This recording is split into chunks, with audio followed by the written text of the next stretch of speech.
यार अंग्रेजी से बढ़िया तो देसी हवे होला। कम से कम जितना तेजी से चढ़ेला उतने तेजी से उतर भी जाला। तुम शराब ऐसे पीते हो यार, जाने मने दूध पी रहे हो, वो भी बिना पानी और सोडा के। हैंगओवर तो होगा ही ना। का गोबर होगा? अरे गोबर नहीं, हैंगओवर यानी सर में दर्द। अरे सर में तो ऐसा दर्द होगा तो लागत साला फाट जाई। हेलो, कहो तो दबा दूं? माथा में दर्द बा, गला में ना। दबा दे। अब मुझे तुम अच्छे लगने लगे तो तुम्हारा नाटक शुरू हो गया। शराब राती बेरा पियले रहूंगी, ए बेरा ना। देखो, अगर तुम शराफत से रहोगे तो मुझे तुम्हारी पत्नी होने में कोई एतराज नहीं है। अरे बाप रे, इतना प्यार से बोलबू तो हम तो गुलामी करे के तैयार हो जाए। बस एक बात हमार मान ला, चिरकुट पहनल तू छोड़ दा, मस्त लुग्गा पहन के घूंघट काट के एक बार हमारे सामने आ जाए तो साला हमार करेजा जुड़ा जाए। अब तुम जैसा कहोगे मैं वैसा ही करूंगी। सुनो जी, कहा जी? आज हमारी शादी की खुशी में एक छोटी सी पार्टी रख लूं, अगर आपकी इच्छा हो तो। अरे अब तारे इच्छा में हमारी इच्छा बा, रख ला।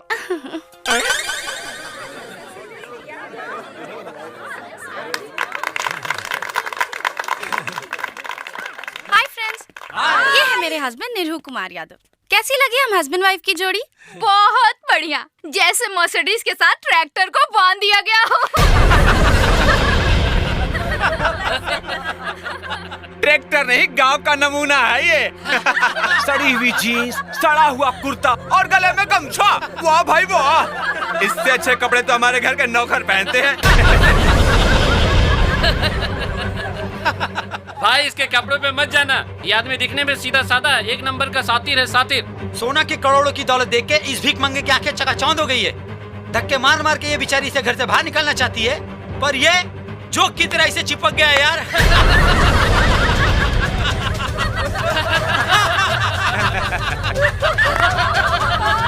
स्टॉप इट गाइस, बहुत हो गया मजाक। ये मेरा पति है, कोई तबला नहीं कि जो चाहे इसे बजा दे। अरे देखो, इसकी शक्ल तो देखो, कितना बुरा मान गया बेचारा।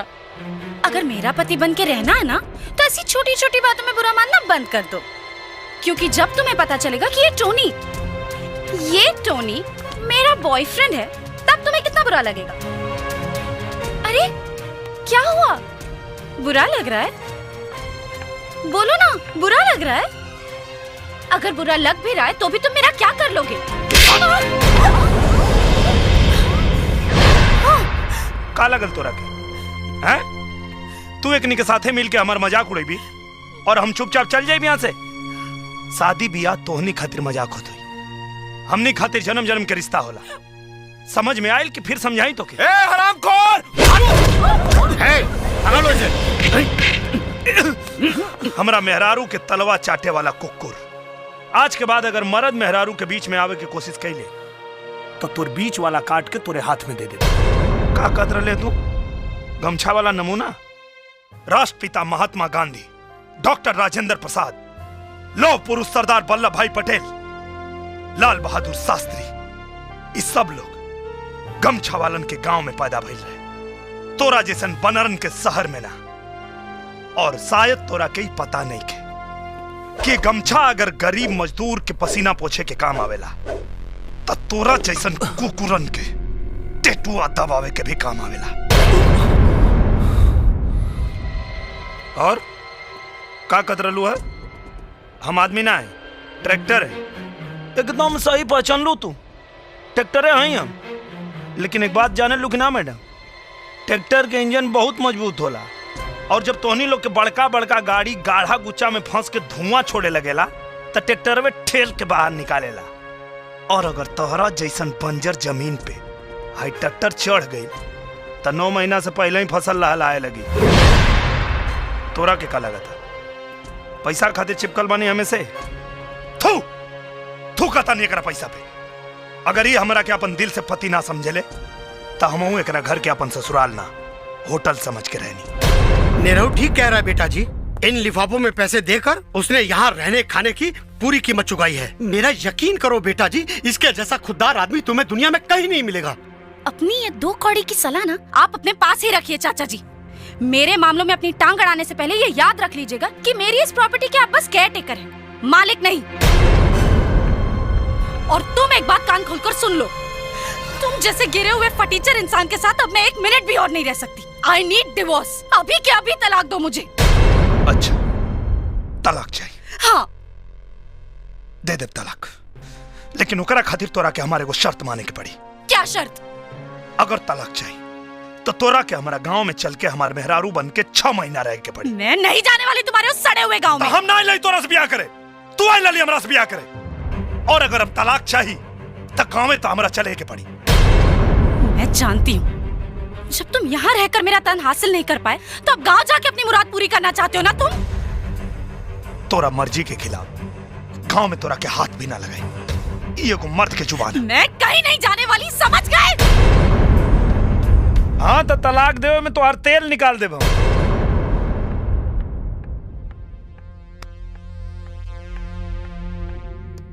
अरे इतना क्या सोच रही है यार, इस जानवर से पीछा छुड़ाने का इससे बढ़िया रास्ता और कोई नहीं है। अंजना सही कह रही है, सिर्फ 6 महीना तुझे उसके गांव में सड़ना पड़ेगा, उसके बाद जिंदगी भर तुझे उससे छुटकारा मिल जाएगा।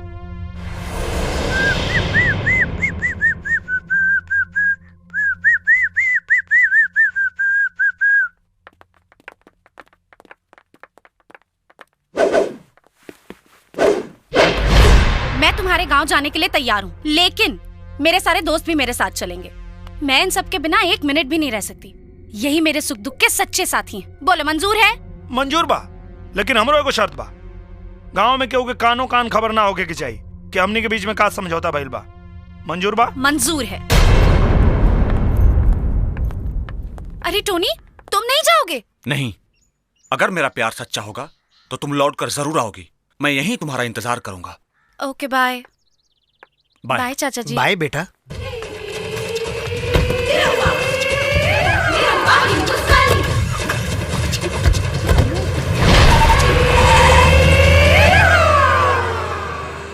तुम्हें क्या लगता है वो वापस आएगी?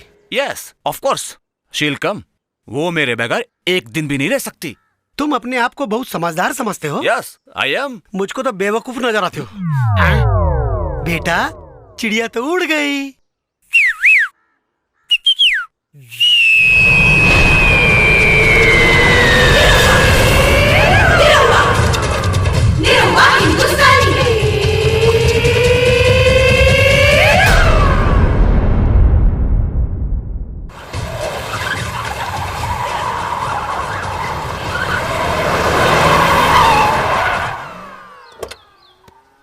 चलो उतरो लोग, अब यहाँ से आगे गाड़ी ना जाई, यहाँ से पैदल चले के पड़ी।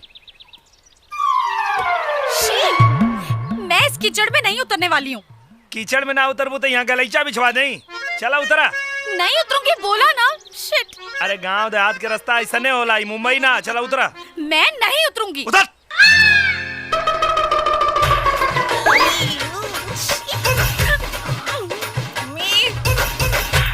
अब थोड़ी के दूर हो। अरे ये तो निरहुआ लागत हो। अरे त निरहुआ ह। अरे एकरा साथे तो बड़ी चमचमात चीज बा हो। पालगी बाबा लागत हो कर सपना के रानी मिल गई यार। हाँ हो, लेकिन इस साला इतना अश्लील सपना देखत है, हमरा तो मालूम ना रहा। आवा तनी, रुक बेटा। पालगी चाचा। अरे जियत रहा बेटा, जियत रहा।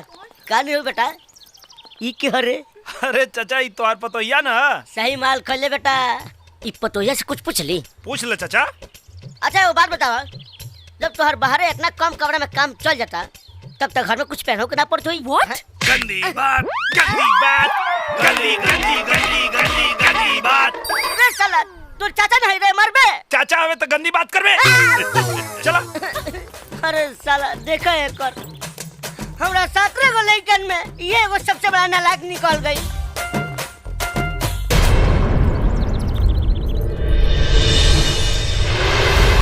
कारण नहीं रहुआ। अरे बड़ा जबरदस्त आइटम लेके आइल बड़े रे। अरे कहाँ मिलली मुजफ्फरपुर के लीची रे? मुंबई के फारस रोड में कि बनारस के दाल मंडी में? ये किसको आइटम बोला? रुको लोग, एक समझा क्या होता नहीं। बनारस से ले आई चाहे बम्बई से, तोरा बहन से शकल नहीं न मिलत। जबान संभाल के बोल। का कर रहे हमरा से कि अगर हमार सपना पूरा हो जाई तो आधा मोच में घूमे तू हैं? एक बाप के औलाद होवे तो घूमे आधा मोच में। ये लंगूर के हाथ में अंगूर ना लग सकेला। कुछ ना कुछ नौटंकी जरूर है। जबले नौटंकी का पर्दा फास ना कर दे अपन मोच ना बढ़ाए। बच गई ना। चाचा चाची लगाताड़ी। माई बाबूजी का भेल रे? काहे ते चिल्लात बारे? बाबा चाचा के सपना बड़ा सुंदर बा। सामने देखा बाबूजी।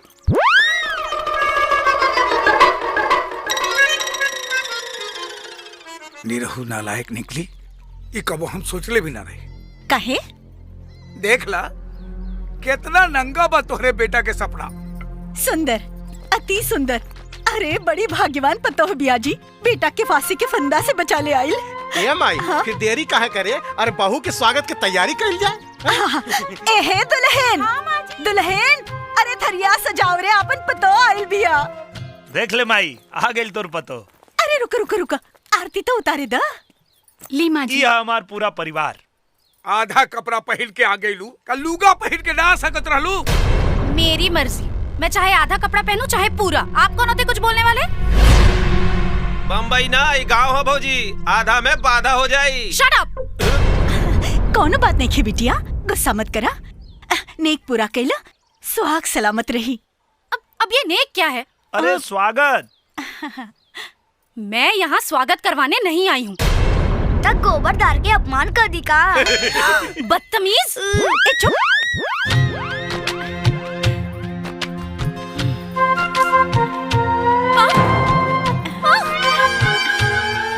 ए जो दौरे लेके आओ रे। अब ये दौरी क्या है? अरे घर में डेग रखे से पहले दौरी में डेग रखल जाला। डेग?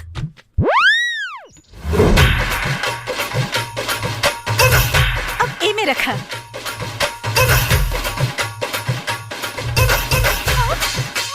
नहीं करना मुझे सब।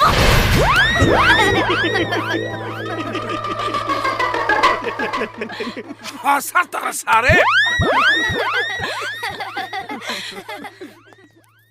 दुल्हन, यह तो हर कमरा। कादेवर जी, अब हम जाएं? कहाँ जाइबू? तू नेक पुराला? ना बाबा ना, बचल कुचल नेक तू ही पुरावा। हम जात बानी। अरे आवा। ये कमरा? मैं इस कमरे में रहूंगी? Are you mad? यहाँ तो एसी भी नहीं है। सुना, गांव में एसी ना होला। मैं ऐसे कमरे में नहीं रहने वाली हूँ। यहाँ कितनी गर्मी हो रही है। हमरा पता बा, तोहरा बहुत गर्मी बा। तोहर यह गर्मी उतारे खातिर तो यहाँ ले आइल बानी। ए बुड्ढे, हम लोग कब तक यहाँ पे ऐसे खड़े रहेंगे? तेरे घर में कमरा उमरा नहीं है क्या? अरे तक हमरा माथा पर बैठ बे। जो ने खटिया रखल बा, बैठ तू लोग हुआ जाके।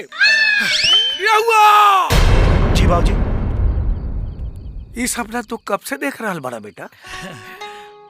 बाबूजी बचपने से। अगर हमरा पहले से मालूम रही कि तोहार सपना इतना खतरनाक बा तो हम तोहार गला दबा देती सारे। अरे तू अपन मेहरारू के लेके अकेले ना आ सकत रहे कि साथ में जोकरन के लेके आ गई ले। एक बात सुन ले, इन लोग के अभी यहाँ से विदाई कर। कह दे नौटंकी वाली से। ये बुड्ढा नौटंकी वाला किसको बोला? हमरा के। अरे तू बुढ़वा केकरा के कह ले? तुमको नहीं, इस बुड्ढे को ही बोली हूँ। इससे क्या मैं डरती हूँ? अरे नालायक कहीं के, तोहरा सामने तोहर मेहरारू हमरा के बेइज्जत कर रहल बा आ तू सारे टुकुर टुकुर मुंह देखत बारे। सालो नालायक कुत्ता कहीं के।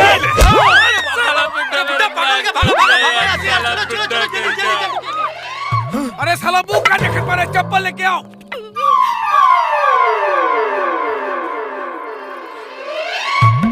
कितना खतरनाक है यार बुड्ढा। साले ने मेरा नाक तोड़ दिया यार।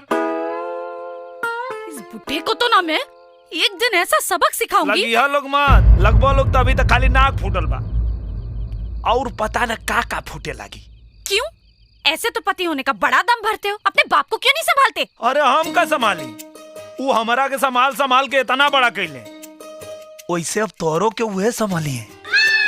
ओह गॉड, इन हालातों में मैं यहाँ कैसे रहूंगी? वह तो हम सोचता नहीं कि जब तुम्हारे यहाँ एक दिन बितावल मुश्किल हो गई तो तू 180 दिन कैसे बीतेबू?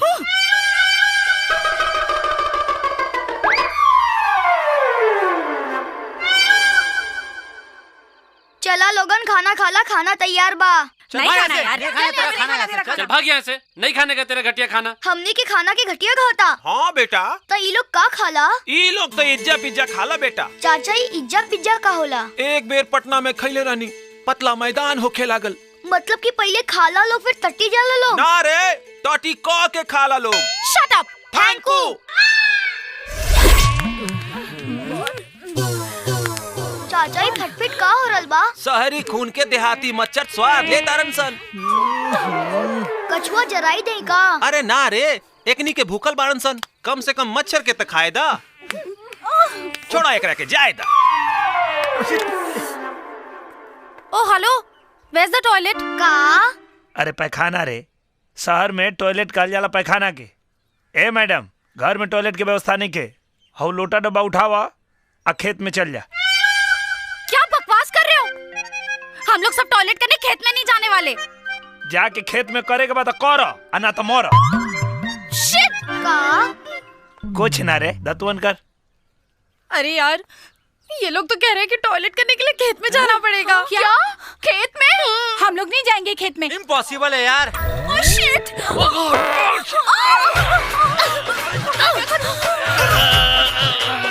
ओह माय गॉड, चलो।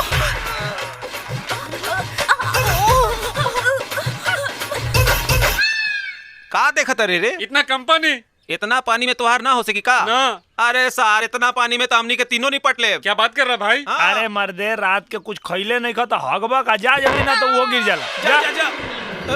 भैया, हम नहीं पट के आवत नहीं। जो जो जो करे तू जीवे। नहीं।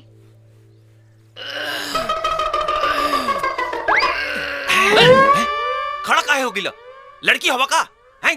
अरे बैठ जाना तो चड्डी खराब हो जाई। अच्छा एगो बात बतावा, बिना खैला पीला के इतना ढेर लगावा तड़ा, खैला के बाद कितना ढेर? क्या बोला? कुछ ना, करी करी। का देखा तरा? पिए के विचार बा का? अबे डब्बे में छेद है, सारा पानी गिर गया। सारा पानी गिर गया। तो का भाई, एक काम करा, जा खेत में घिसियाला। क्या घिसियाला? अरे बुर्बक, तू लोगन शहर में कागज से पोछे लगी ना, पूछते हैं तो यहाँ खेत में घिसियावल जाला। कैसे घिसियाते हैं? बताई? ऐसे घिसियावल जाला। चला घिसियावा। बढ़िया। अरे अरे सियावर रामचंद्र जी की जय। Excuse me, बाथरूम कहाँ है? हनुमान की जय। हारा हारा। अरे बाथरूम कहाँ है? नहाऊं कहाँ? का डिड़िया तारू? बाथरूम किधर है? आनर है वो, बाथरूम नहीं खेलौकत। आवा देखा, ये बाथरूम। ये कैसा बाथरूम है? ऊपर से पूरा खुला है और इसमें तो दरवाजा भी नहीं है। गांव में ऐसा नहीं होला। आई एम सॉरी, मैं ऐसे बाथरूम में नहीं नहा सकती। मैं ऐसे बाथरूम में नहीं आऊंगी। तो जा पोखरा में नहा लो। पोखरा? अरे पोखरा मतलब तालाब। तालाब। हम सब खुले में नहाएंगे? अच्छा, स्विमिंग पूलवा में लंगोटा पहन के छपक्का मारे लोग, तो वहाँ का पर्दा लगल रहेला। नौटंकी मत करो, चुपचाप जाके नहा।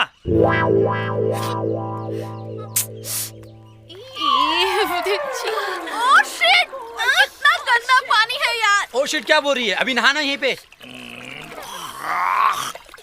अबे बुड्ढे, ये थूकने की जगह है क्या? अरे यहाँ ना थूकी तो का हर मुंह में थूकी। अरे बुड्ढे, संभाल के बात कर। अरे चुप रे बुड़बक।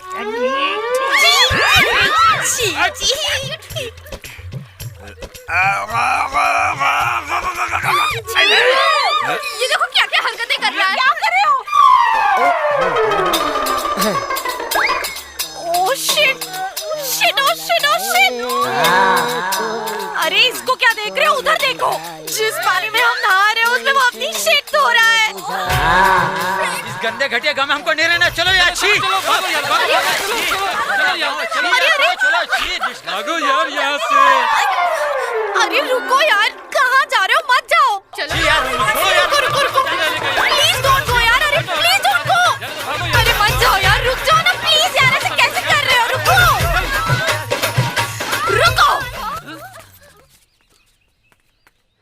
यार मैं भी तुम्हारे साथ चलूंगी, चलो। हाँ, चलो चलो। रुका लोग,